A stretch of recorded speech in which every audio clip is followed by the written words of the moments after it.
Hello दोस्तों, आप सबको मेरे चैनल पे फिर से स्वागत है। तो जैसे कि हमने पिछली वीडियो में कंपोनेंट्स ऑफ फूड का फर्स्ट पार्ट पढ़ा था, तो इस वीडियो में हम फिर से कंटिन्यू करने वाले हैं सेकंड पार्ट से। तो चलिए फिर शुरू करते हैं। तो हम स्टार्ट करेंगे पेज नंबर 13 से, डाइटरी फाइबर्स। तो चलो फिर चलते हैं। तो चलते हैं। उसके बाद आ जाता है यहाँ ये वाला हमारा पेज नंबर 13, डाइटरी फाइबर्स। तो चलो स्टार्ट करते हैं। Our body also prepares vitamin D in the presence of sunlight. Nowadays, insufficient exposure to sunlight is causing vitamin D deficiency in many people. तो यहाँ पे क्या बता रहे हैं कि हमारे बॉडी को प्रिपेयर करने के लिए हमें सनलाइट से विटामिन डी चाहिए, लेकिन अब क्या हो रहा है कि जो सनलाइट ज़्यादा नहीं, जो हमारे ओजोन लेयर में होल हो गया है, तो सारे जो यूवी रेज आ रहे हैं तो वो उसको सनलाइट के प्रेजेंस को ख़राब कर रहे हैं।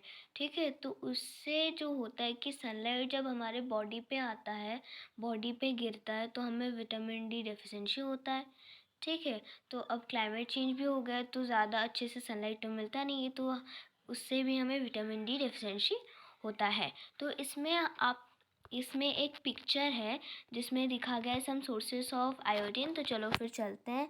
ये है जिंजर, ठीक है, और ये मच्छी, ये है मूली, ये सॉल्ट। और आपको पता होगा कि सॉल्ट में तो बहुत पूरा मतलब आयोडीन होता ही है, क्योंकि आप हमेशा सॉल्ट खाते हो हर चीज़ में डालकर। फिर आता है some sources of phosphorus. Phosphorus actually एक वो भी एक न्यूट्रिएंट है। तो ये सारे आ जाते हैं ग्रेन्स। ये होता है मिल्क, बनाना, ग्रीन चिली। तो ये सारे किससे रिच इन फॉस्फोरस है। उसके बाद आता है रिच इन आयरन। तो इसमें क्या क्या आता है फिर चलो देखते हैं। इसमें आते हैं स्पिनच, एप्पल, लीवर, पपैया। तो ये सारे क्या है, रिच इन आयरन है। ठीक है, उसके बाद आता है सोर्सेस रिच इन मिनरल्स। तो चलो फिर देखते हैं कि इसमें क्या क्या आता है। इसमें तो दो ही चीज़ें हैं, एग्स होते हैं और मिल्क होते हैं, जिनमें मिनरल्स पूरा भर भर के होते हैं। ठीक है, और इन्हें दूध पीने से आपके बॉडी में मिनरल्स की कमी भी नहीं होती। तो संडे हो या मंडे, रोज़ खाओ अंडे, अंडे हमेशा खाना। ठीक है, उसके बाद हम पढ़ेंगे dietary fibres. Beside the nutrients, the major nutrients, our body needs dietary fibers and water. Dietary fibers are also known as roughage. Roughage is mainly provided by plant products in our foods. Whole grains and pulses, potatoes, fresh fruits and vegetables are main sources of roughage. तो roughage क्या है, वो मतलब dietary fibres जो है उन्हें रॉफेज भी कहा जाता है, जैसे कि मैंने आपको शुरू में बोला था। तो रॉफेज भी बहुत ही एसेंशियल है हमारे बॉडी के लिए। तो उसके सोर्सेज क्या क्या होते हैं, जो फ्रेश फ्रूट्स होते हैं, स्पाइसेस होते, पल्सेस होते हैं, पोटैटोज़ होते हैं, ग्रेन्स होते हैं, वो सारे क्या हैं, मेन सोर्सेज ऑफ रफेज हैं। ठीक है, roughage, dietary fibres and water जो है वो हमारे बॉडी के लिए भी बहुत ही एसेंशियल है। ठीक है, उसके बाद this helps our body get rid of undigested food. Roughage या फिर डाइटरी फाइबर से, डाइटरी से क्या आता है, डाइट, डाइटरी में डाइट आता है। तो ये जो डाइटरी फाइबर्स या फिर रफेज है वो हमें अनडाइजेस्टेड फूड जो हमारे स्टमक में होते हैं उनसे बचने के लिए मतलब ये होते हैं। अगर आप डाइटरी फाइबर्स आपके बॉडी में सफिशेंट है, तो अगर आप के बॉडी में अनडाइजेस्टेड फूड है तो वो जो डाइटरी फाइबर्स है उन्हें वो अच्छी तरह से डाइजेस्ट कर लेगा। ठीक है, उसके बाद चलो फिर चलते हैं। Water helps our body to absorb nutrients from food. It also helps in throwing out some waste from body as urine and sweat. तो वाटर जो है वो तो मतलब उसके बिना तो हम जी नहीं सकते। ठीक है, तो जैसे कि आपने स्लोगन पे बहुत पढ़े होंगे वाटर के बारे में। ठीक है, without water life is not possible. Okay, तो वाटर जो है वो हमारे बॉडी को कैसे हेल्प करता है, वो हेल्प करता है कि ताकि हम जो हमारे जो फूड खाते हैं उनसे जो सारे न्यूट्रिएंट्स हैं उन्हें हम अब्जॉर्व कर सके, हमारा बॉडी अब्जॉर्व कर सके। ठीक है, और जो बॉडी के अंदर जो वेस्ट आइटम्स होते हैं वो उन्हें निकाल देते हैं। वाटर जो है वो हेल्प करता है उन्हें निकालने के लिए थ्रू स्वेट, मतलब पसीना, और यूरिन। ठीक है, उसके बाद आता है such as water. Normally, we get most of the water that our body needs from the liquids we drink, such as water, milk, and tea. In addition, we add water to most cooked foods. Let's see if there is any other source which provides water in our body. तो बहुत सारे sources हैं जो हमारे body को water provide करते हैं. Like हम करी में चिकन करी हो गया, जो भी वेजिटेबल करी हो गया, दाल हो गया, उसमें आप क्या डालते हो? पानी डालते हो. जो भी हो पानी तो डालते ही होंगे ना.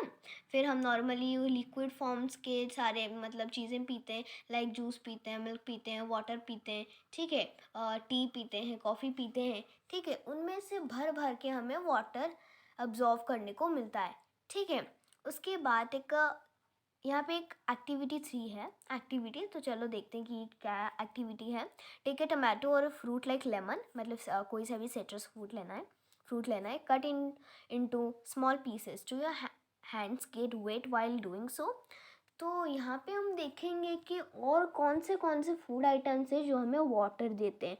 तो जैसे कि आप ले लो लेमन या फिर कोई सा भी मतलब फूड ले लो. लाइक यहाँ पे हम लेंगे लेमन. ठीक है, तो लेमन से क्या होता है कि जब आप कट करते हो लेमन को तो आपके हाथ जो भी वो गीले हो जाते हैं, क्योंकि उसमें पानी है.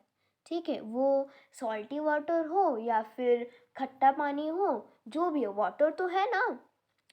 और वो जब हम नींबू खाते हैं तो उससे हमारा बॉडी जो है वाटर के हेल्प से सारे जो लिक्विड हैं उनमें सारे न्यूट्रिएंट्स हैं, सारे वाटर वो ऑब्जॉर्व कर लेता है.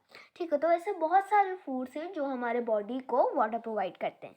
ठीक है, उसके बाद हमारे थर्ड टॉपिक है बैलेंस्ड डाइट. तो आपने बैलेंस डाइट के ऊपर कुछ मतलब पढ़ा भी होगा. ठीक है, मतलब जानते भी होंगे. ठीक है, तो food we normally eat in a day is our diet. तो डाइट क्या होता है? जो हम अच्छे से मतलब जिस फूड खाते हैं, जो फूड खाते हैं जिनमें न्यूट्रिएंट्स भर भर के होते हैं, उन्हें हम हमारा डाइट मानते हैं. ठीक है, मतलब हम जो रोज़ खाना खाते हैं उन्हें हम डाइट मानते हैं, उसे हम हमारा फूड डाइट मानते हैं. लेकिन जो खाना हम खाते हैं जिनमें भर भर के न्यूट्रिएंट्स होते हैं, मिनरल्स होते हैं, विटामिन्स होते हैं, रफेज होते हैं, ठीक है, उन्हें बोलते हैं बैलेंस्ड डाइट. ओके, उन्हें क्यों बैलेंस डाइट बोलते हैं? क्योंकि अगर हम वो फूड आइटम्स खाएंगे तो हमारे बॉडी में कोई सा भी लैक ऑफ न्यूट्रिएंट यानी कि कोई भी न्यूट्रिएंट डेफिशिएंसी नहीं होगी. लाइक विटामिन सी डेफिशिएंसी नहीं होगी, विटामिन डेफिशिएंसी नहीं होगी, फैट डेफिशिएंसी, मतलब कुछ भी डेफिशिएंसी नहीं होगी. और हमारा जो बॉडी है वो बिल्कुल फिट रहेगा और हमें कोई सा भी डिजीज़ भी नहीं होगा. ठीक है, उसके बाद आता है हमारा think that what we need for a balanced diet would depend on the amount of physical work that we do. Prepare a chart of whatever you eat over a period of week. आप ये chart बना सकते हो अगर आप अगर मतलब चाहते हो कि यहाँ पे जैसे कि हमारे ये जो चैप्टर है उसमें बहुत सारे एक्सपेरिमेंट्स हैं, है ना. अगर आप चाहते हो कि मैं इस एक्सपेरिमेंट के साथ आपके लिए एक वीडियो लाऊं तो मुझे कमेंट सेक्शन में ज़रूर बताएं. ठीक है, और मेरे इस वीडियो को लाइक कर दीजिए, शेयर कर दीजिए और मेरे चैनल को सब्सक्राइब भी कर दीजिए. तो चलिए आगे बढ़ते हैं. Pulses, groundnut, soybean, sprouted seed, मूंग है या फिर बेंगल ग्राम जो बोलते हैं उन्हें स्प्राउट्स कर सकते हैं आप. Fermented foods like south Indian के फूड्स सच एज इडलीज हो गए, डोसा हो गया. अ कॉम्बिनेशन ऑफ फ्लावर्स, मिसी रोटी, थेपला मेड फ्रॉम सीरियल्स या फिर pulses, banana, spinach, sattu, jaggery, available vegetables and other such foods provide many nutrients. Therefore, one can eat a balanced diet without expensive food materials. Okay, तो ये रहा हमारा balance diet था. उसके बाद चलो हमारा नेक्स्ट टॉपिक है ओबेसिटी. What is obesity? यहाँ पे बोल्ड लेटर्स में लिखा गया है ओबेसिटी. ठीक है, do you think it can be very harmful for us to eat too much of fat rich foods and we may end up suffering from a condition called obesity. जैसे कि मैंने आपको बताया था पिछले वीडियो में कि आप फैट जो है हमें बहुत मतलब कार्बोहाइड्रेट से भी ज़्यादा एनर्जी देता है. लेकिन अगर हम ज़्यादा फैट रिच फूड खाएंगे तो हमें एक बहुत ही सीवियर कंडीशन से सफ़र करना पड़ेगा जिसे हम बोलते हैं ओबेसिटी. ठीक है, उसके बाद हमारा डेफिशिएंसी डिजीजेस हैं. ठीक है, like vitamin D deficiency, vitamin A deficiency.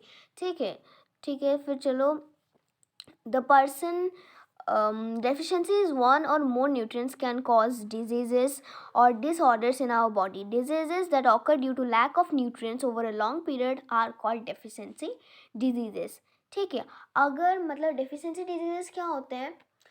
deficiency मतलब विटामिन सी, अगर आप से कोई सा भी सिट्रस या फिर खट्टे जो मतलब होते हैं फ्रूट्स या फिर फूड आइटम्स, अगर आप नहीं खाओगे बहुत मतलब टाइम तक तो आपको क्या होगा? Deficiency of vitamin C. ठीक है, उसी तरह जब आप मतलब आपके बॉडी में कोई सा भी विटामिन का मतलब कमी हो जाती है, उसी विटामिन से आपको एक डेफिशिएंसी होती है। ठीक है, जिन्हें हम बोलते हैं डेफिशिएंसी डिजीजेस। ठीक है, तो चलो फिर आगे बढ़ते हैं। और यहाँ पे एक टेबल है जिसमें आपको देखने को मिलेगा कि कौन कौन से मतलब डेफिशिएंसी डिजीज़ से क्या क्या डिसऑर्डर होते हैं या फिर डिजीज़ होते हैं और उसके सिम्टम्स क्या हैं। ठीक है, तो पहले आता है विटामिन ए। ठीक है, उसका डिसऑर्डर क्या है? लॉस ऑफ विजन, मतलब नाइट ब्लाइंडनेस। आपको रात में कुछ नहीं दिखाई देगा, धीरे धीरे आपकी आंखों को कम चीज़ें दिखाई देने लगेगा। तो इसलिए आप मतलब ऐसे फूड आइटम्स खाइए जैसे उसमें विटामिन ए भरपूर हो। सिर्फ विटामिन ए ही नहीं, सारे मिनरल्स, सारे न्यूट्रिएंट्स भरपूर हो। तो उसके सिम्टम्स क्या है? Poor vision, loss of vision in darkness मतलब light blindness, sometimes complete loss of vision मतलब पूरे अंधे हो जाते हैं। ठीक है, उसके बाद विटामिन बी1, उसमें क्या आता है? बेरी बेरी होता है। ठीक है, weak muscles and very little energy to work, उसमें आपको थका थका महसूस होता है हमेशा, बहुत मतलब आप पतले दुबले पतले से हो जाते हो, आपके मसल्स में आपके मसल स्ट्रांग नहीं होते। ठीक है, उसके बाद आता है विटामिन सी। ठीक है, विटामिन सी में क्या क्या होता है? स्कर्वी होता है। स्कर्वी में क्या होता है? जो आपके दांत के गम्स होते हैं ना, गम्स, वो मतलब उससे ब्लीडिंग आनी शुरू हो जाती है, मतलब गम्स जो है वो क्रैक होने लगते हैं, उससे ब्लड निकलने लगते हैं। ठीक है, उसके बाद आता है विटामिन डी, जिसमें होता है रिकेट्स, यानी कि आपके जो पैरों के जो बोन्स हैं वो बहुत ही कमज़ोर हो जाते हैं और मतलब आपका जो लेग है, आपका जो पैर है वो धीरे धीरे मुड़ जाता है और आप मतलब लंगड़े हो जाते हो। ठीक है, उसके बाद आता है कैल्शियम। कैल्शियम से क्या होता है? Bone and tooth decay, weak bones and tooth decay, मतलब आपके जो दांत है वो मतलब कैविटी से मतलब जैसे मतलब आपका जब कैविटी हो जाती तो आपको कितना पेन होता है ना, उसी तरह जब आप मतलब कैल्शियम डेफिशिएंसी होगी तो आपको भी उसी तरह पेन होगा। और आपके जो सारे बोन्स हैं, आपके लेग्स हो जिसके भी मतलब आपके बॉडी के जो बोन्स हैं वो बहुत वीक हो जाएंगे।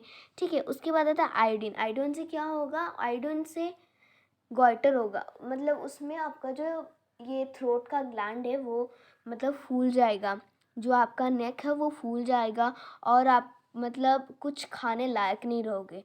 ठीक है, उसके बाद आता है आयोडीन। आयोडीन से क्या होता है? एनीमिया, मतलब वीकनेस, ब्लड की कमी हो जाती है आपकी, मतलब आपके जो बॉडी में ब्लड की कमी हो जाती है और इस डिजीज़ में मतलब आप क्योर कभी नहीं हो सकते, आपको मतलब आपके लाइफ टाइम तक आपको ब्लड लेना होता है। ठीक है, उसके बाद यहाँ पे कुछ कीवर्ड्स है, तो यहाँ पे हमारा चैप्टर जो है वो ख़त्म होता है और मैं चाहूँगी कि आप ये जो एक्सरसाइज है वो आप ज़रूर ट्राई कीजिए। और अगर आपको कुछ भी समझ नहीं आया, कुछ सा भी अगर आपको कुछ से भी डाउट रहा तो मुझे प्लीज़ कमेंट सेक्शन में ज़रूर बताएं। और हाँ, मेरे इस वीडियो को लाइक कीजिए, शेयर कीजिए और मेरे चैनल को सब्सक्राइब कीजिए और बेल आइकन भी प्रेस कर देना ताकि आप सबको मेरे नए वीडियोस के नोटिफिकेशंस आ जाए। तो और जैसे कि इस चैप्टर में मैंने बताया था कि इसमें बहुत सारे एक्सपेरिमेंट्स हैं और अगर आपको चाहिए कि मैं सारे एक्सपेरिमेंट्स के साथ आपके लिए एक वीडियो लाऊं तो मुझे ज़रूर बताइए कमेंट सेक्शन में। तो मेरा नेक्स्ट वीडियो ज़रूर ही आने वाला है जल्दी से। तो तब तक के लिए take care and bye bye. और जब तक ये कोविड-19 ख़त्म नहीं हो जाता, आप stay at home, stay safe. Bye bye.